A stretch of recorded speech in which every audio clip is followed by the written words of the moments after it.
Ubuzima bwacu tubamwo si ikintu caje nk'isanganya, twese dufise impamvu ituma turaha kw'isi. Niyo mpamvu ibiba mu buzima bwacu akenshi si bishasha, kuko hariho abandi biba vyarabayeko.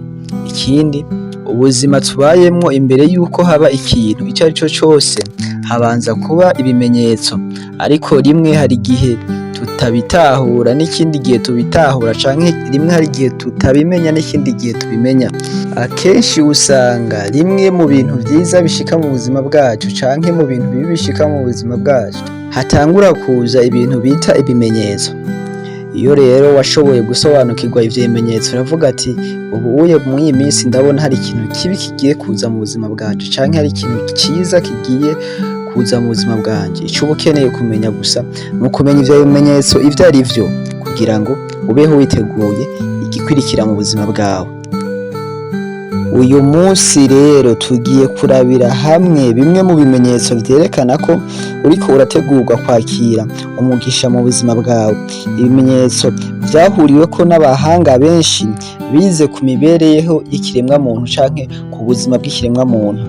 Uyu munsi rero tugiye kurabira hamwe ivyo bimenyetso. Ikaze kuri Juiferg. Nimba wisanze hano uri umuntu mushasha, kora subscribe canke ukore sabone kugira ngo ubandanye ubana natwe buri munsi.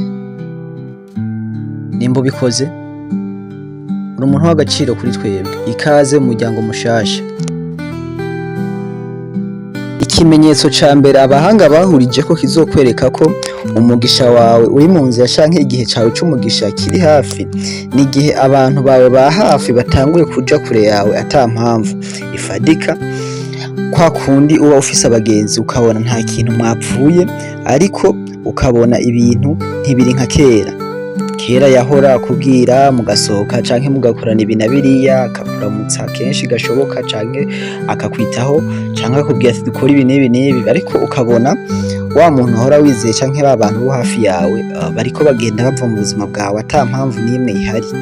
Iki kimenyetso cerekana ko hari ikintu Imana iriko yategura mu buzima bwawe, kuko hariho abantu mukiri kumwe utotera imbere. Imana kugira iguhezagire, hari igihe ifata abantu canke ahantu waruri ikahagukura kugira ngo igushire ahandi canke igushire mu bandi bantu, kugira ngo ukigire umunyamugisha.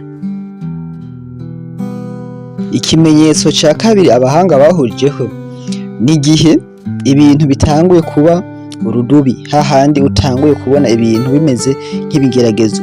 Abahinga bavuga ko mw'ibi bihe vy'ibigeragezo niho umuntu yubakirwa agakomera, ngo iyo ubashije kurenga ibi bihe vy'ibigeragezo akenshi ubona umugisha w'Imana.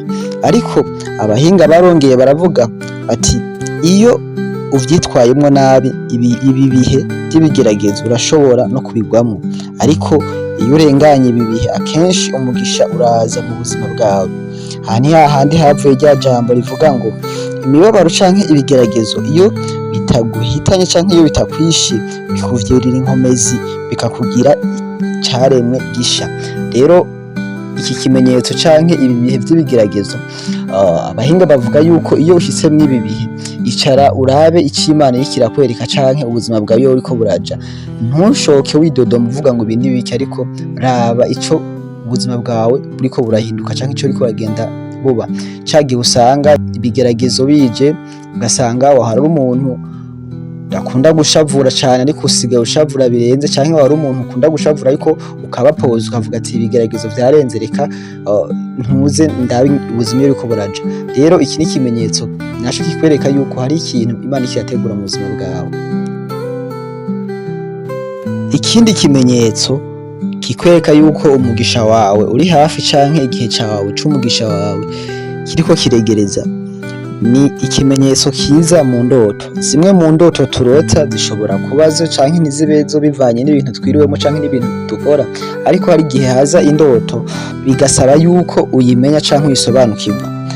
Izo ndoto nazo abahinga bagerageje kuvuga ko izo ndoto ni ca gihe ushobora kurota uriko uraduga umusozi, hama ukaduga umusozi mpaka ukagera hejuru, hamwe bita mu gasongero canke ukagera hejuru yaho cane.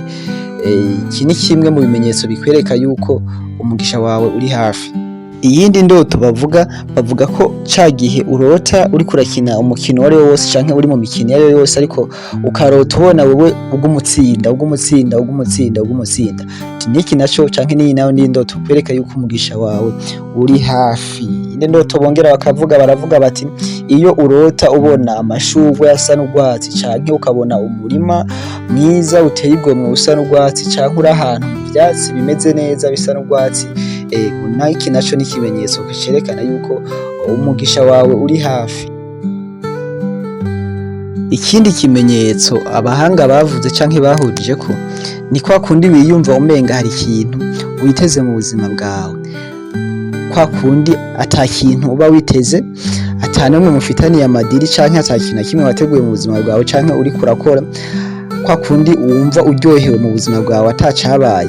Abantu bamaze gushikirwa n'ibi bihe barabizi, uba wumva muri wewe umenga hariho ikintu kikurindiriye canke hari ikintu nyene cawe gihari mugabo utazi neza ico arico, mugabo ukumva mu mutima uraryohewe, ukumva mu mutima urishimye, ukumva nyene hari ikintu nyene kikurindiriye nawe utazi kiri ahantu runaka. Akenshi rero abahanga bavuga yuko iki ni ikimenyetso kikwereka yuko hariho umugisha wawe uriko uraza canke ari umugisha wawe uhari ahantu runaka, umwanya n'umwanya ushobora kugushikako. Niki naco ni ikimenyetso abahanga bahagazeko. Ngibi ibimenyetso bine abahanga bavuze bikwereka yuko umugisha wawe uri hafi mu buzima bwawe. Wakoze kumviriza iki kiganiro. Nimba ibiganiro hari ico bigufasha buri munsi, kora subscribe canke ukore s'abone. Nimba bikunda dusigire na commentaire, navyo biratuma dukora cane canke biratuma tubona yuko muriko murakurikirana ibintu byacu. Mwakoze cane. Uyu mwumva ni Roy Juif kuri Juif LG.